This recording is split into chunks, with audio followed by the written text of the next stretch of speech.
Yo, yo, yo, welcome back to another video. It's your boy Corey the Man. We back in here. Let's get right to it.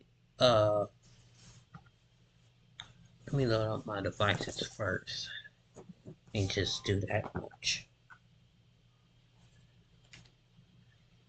What was that?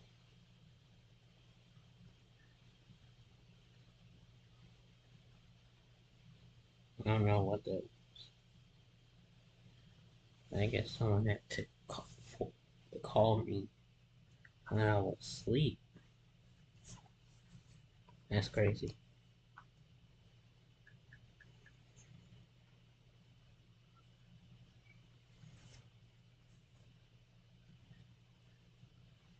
Sorry.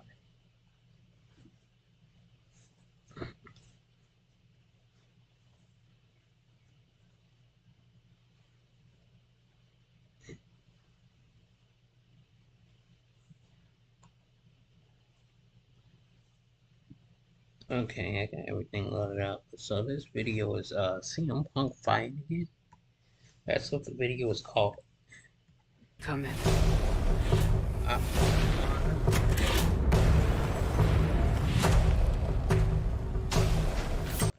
We have some bad news concerning CM Punk. Booker T recently revealed that he almost got into a backstage fight with CM Punk at the NXT show from a couple of days ago. This is what he said on his own podcast. I saw Punk. We'll talk about that off air. I almost had a little run-in with CM Punk. The internet might want to pick that up. Me and CM Punk almost got into it at NXT this week. We'll talk about it later. I don't want to put it out there because they're going to pick it up and run with it. But yeah, I'll talk to you about that off the air. The first question that comes into mind is, why would Booker T say all this only to quickly say that he doesn't want to talk about it, he doesn't want the internet to know about it, and he'll talk about it later? Like, why even bring it up in the first place? Some people believe that it might be a work because of that, but that just doesn't make sense to me. For WWE to book a random storyline between CM Punk and Booker T, I don't get it. Like, what's the point? They don't wrestle. One of them is a commentator. One of them's injured. I just don't see the point. The next thing about this is that it makes me very sad. If it's true, it seemed like things were going so well for CM Punk since coming back to the WWE. But we still don't know any of the details on the situation. We might never even get them. Maybe this will just blow over. But with that being said, Booker T really blew it up for no reason. I still don't get why. Something tells me we're going to hear more about whatever did indeed happen, just because they got to clear the air, or at least let the wrestling fans know that nothing big really happened. And if something did happen, then that just sucks. I really hope that's not the case. Hopefully, like I said, it wasn't anything too serious and things are fine, because I'm really rooting for CM Punk. I think most of us are. What do you guys think about the situation? Let me know in the comments below. In other news, Booker T also revealed some more information. This is about Sami Zayn. According to Booker T, Sami Zayn was sad to see the reaction from the wrestling fans after he defeated Chad Gable to earn a match for the IC title at WrestleMania.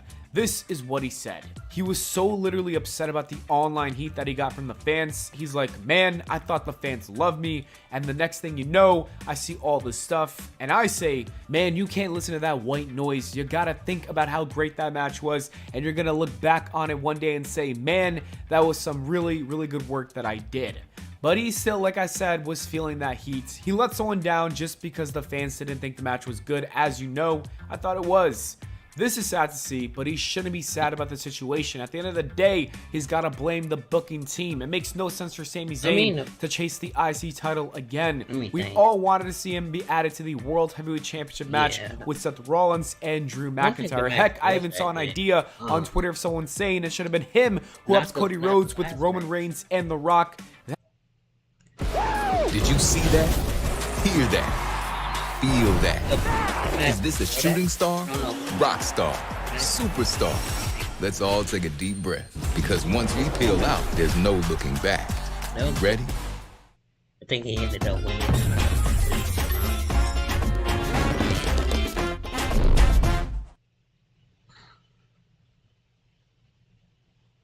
that would have been good as well. But for Sami Zayn versus Gunther, we just don't want to see it. As for Gable, we all want to see him finish his story and defeat Gunther. WWE made a huge mistake, and Sami Zayn was in the middle of it, unfortunately. I'm sure the fans won't forget about this by next Monday Night Raw. I really do think it's just going to blow over. The fans in attendance won't even care to even boo or anything like that. It's still sad to see Sami Zayn being so hard on himself. I feel bad for the guy, but we don't hate you, Sami Zayn. We still love you, just to let you know.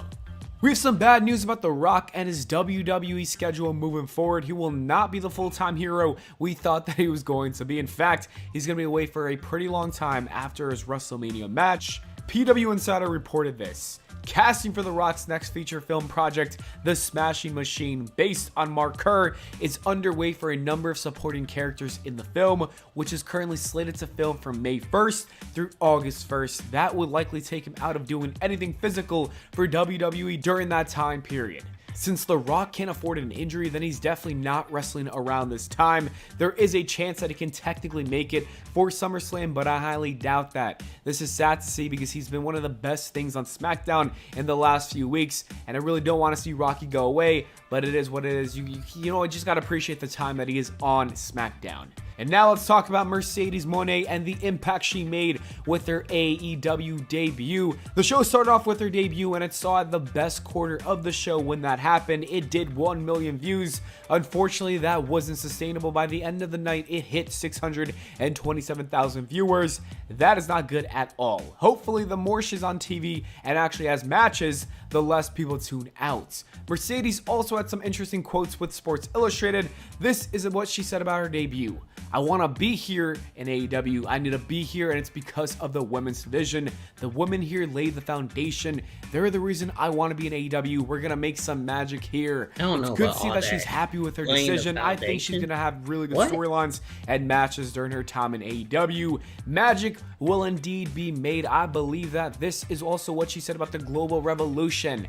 This is a global revolution, and that's why I'm here. You don't think I can take this around the globe? Well, then let me show you I can. My heart is here. My dreams are here. I love wrestling. I'm a leader, and I'm going to lead.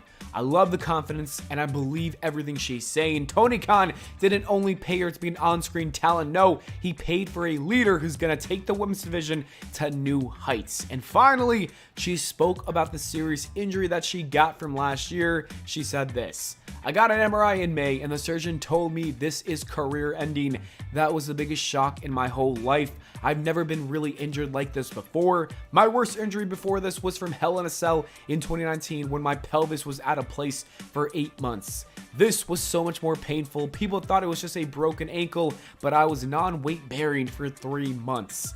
It is wild to hear about this, but I'm glad that she got healthy and managed to recover and return to the ring. Wrestling just wouldn't be the same without Mercedes, so thankfully she is back and she's going to put on some great action in that ring with AEW. This is Mercedes talking with AEW Close-Up about leading the division some more. I got to lead a women's revolution before, and I'm here to do so much more. The women here are the best. I've been watching for years and getting to watch every single week and have dreams again. It's the most insane and the best feeling because I've been missing those dreams, I've been missing those goals, and I've been missing those things to go chase after and fight for, and this is the place I can do all that. And finally, here is her talking about the crowd reaction she got from last night. You heard the crowd at Big Business. For me, a woman, hello, we women wrestlers cannot be denied. We're only taking off and we're only getting more global. Mercedes was even shown at the Boston Celtics game tonight, which was pretty cool to see as well. And the last story of the day is about The Undertaker and how he is missing wrestling. This is a tweet about what he basically said in his podcast, and it says, The Undertaker expressed still facing the struggle of not being an in-ring performer anymore, 4 years removed from retirement, stating that for a lot of times he'd be visiting in the venue for WWE events. He'd have to end up leaving because there's a thing in him that's saying you should be getting ready to go in that ring. First and foremost, Undertaker having a podcast is still the weirdest thing to me. It's just so weird. Just imagine if the 90s Undertaker was watching an episode of the 2024 Undertaker's podcast. He'd be like, what is this goofball doing? Anyways, it's best that he stays out of the ring. This man is way too old and is out of wrestling shape. With that being said, I think that he's still going to be coming back to one day maybe have a match or maybe chokeslam someone. I don't know. I just got a feeling that may happen. The Undertaker's been talking about wrestling way too much recently. I guess we might have to hear "You Still Got a Chance" even though he doesn't have it. I'm still down though because it's The Undertaker. Anyways, that is it for the video, guys. Thank you so much for watching. Alright. Thank y'all for watching. I'll see y'all in the next one. Y'all stay tuned.